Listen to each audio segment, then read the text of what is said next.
Assalamualaikum, selamat datang di channel Anissa Warismi. Di video kali ini, kita mau bikin kastela cake pandan pakai 4 butir telur, teksturnya jiggly dan super lembut.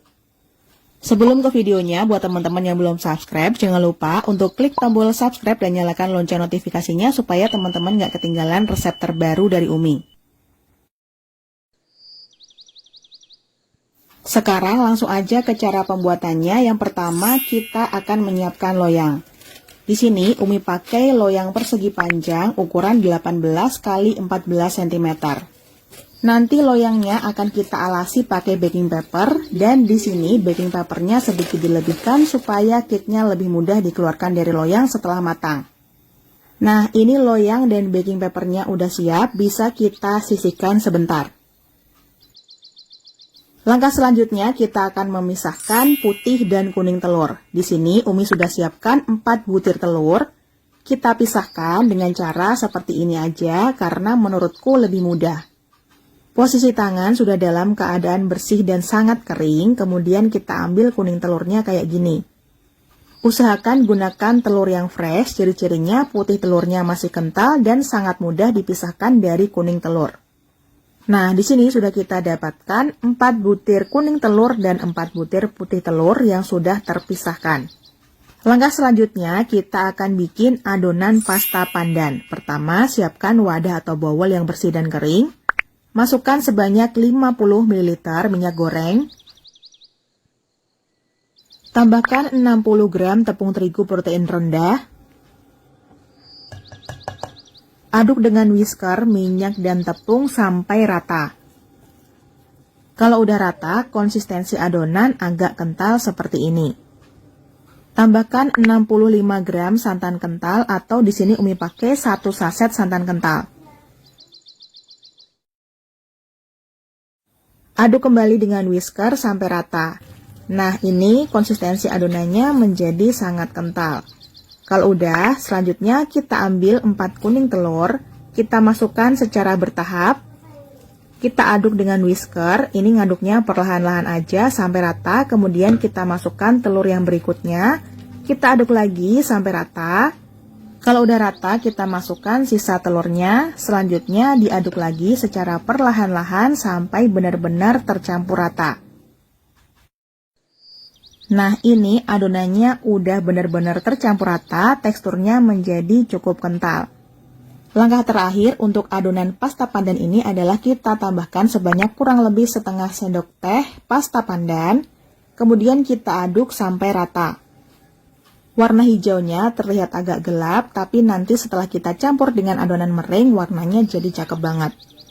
Adonan pasta pandan sudah jadi, bisa kita sisihkan sebentar.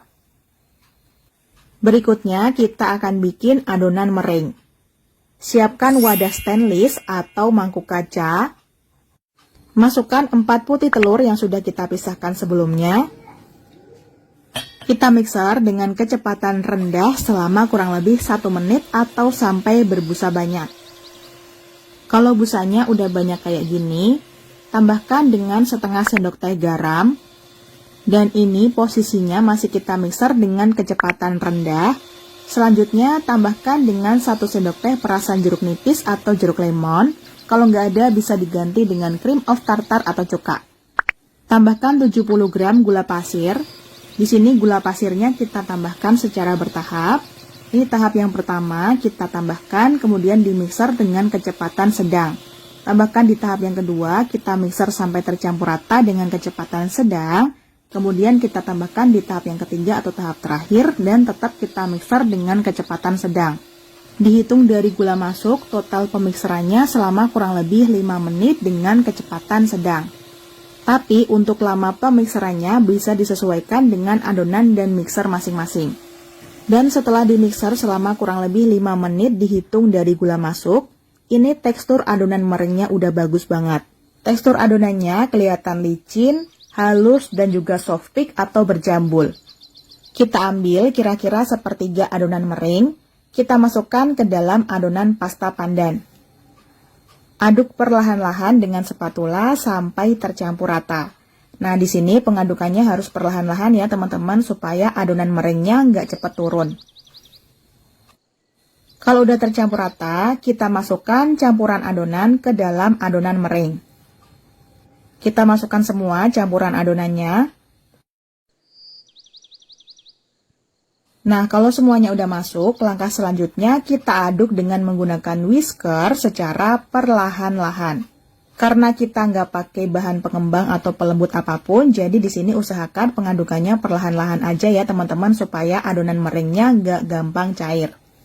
Adonan udah kelihatan tercampur rata, tapi wajib banget kita pastikan lagi pengadukan dengan spatula supaya benar-benar tercampur rata. Dan ternyata di sini bisa teman-teman perhatikan adonannya masih belum tercampur ya.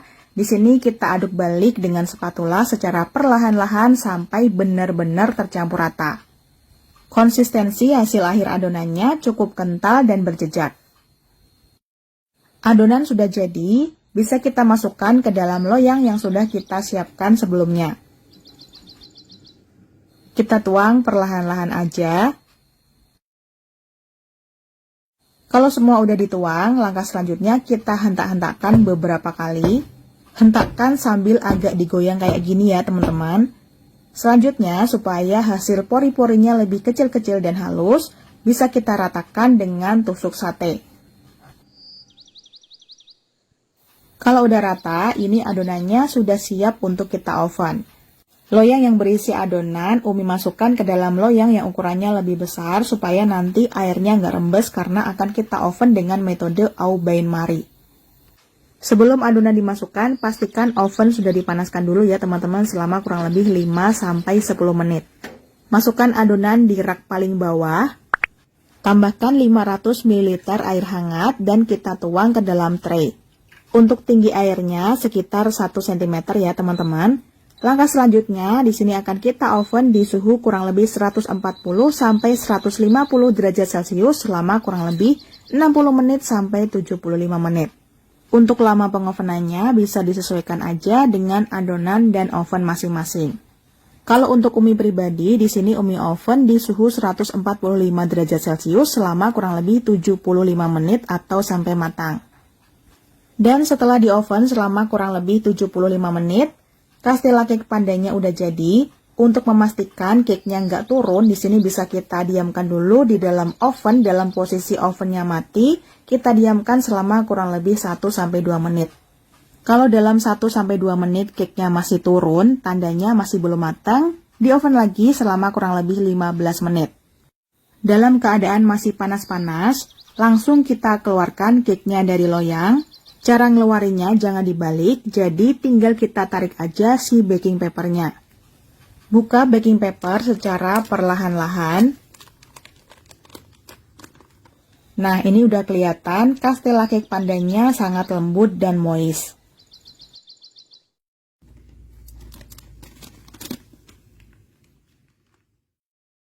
Kalau teman-teman bisa perhatikan, teksturnya ini sangat jiggly dan lembut banget. Untuk memotongnya, kita tunggu dulu sampai Castella cake pandanya udah dingin, baru kita potong-potong supaya hasil potongannya lebih rapi. Nah, ini Castella cake pandanya udah dingin, bisa kita potong bagian samping-sampingnya supaya lebih rapi. Dari potongannya udah kelihatan banget kalau cake-nya ini super lembut dan moist. Umi akan tunjukkan cara mengeluarkan Castella cake pandan dari baking paper. Tinggal kita buka aja, kemudian kita pindahkan ke dalam wadah. Potong-potong Castella cake sesuai selera. Di sini Umi potong jadi 8 bagian dengan ukuran yang cukup besar. Sekarang kita cobain Castella cake pandannya. Aromanya wangi banget, aroma pandan dan santan ini cocok banget. Teksturnya udah kelihatan sangat lembut dan jiggly.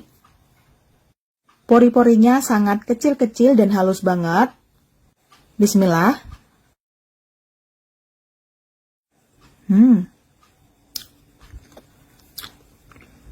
Rasa manisnya pas, ada rasa gurih dari santan. Aroma pandannya juga berasa. Teksturnya super lembut dan moist, jadi pas dimakan itu kempus-kempus banget kayak makan kapas. Tuh, kelihatan banget ya lembutnya. Super jiggly, lembut dan moist banget. Cuma pakai 4 telur tanpa bahan pengembang dan emulsifier buatan, udah jadi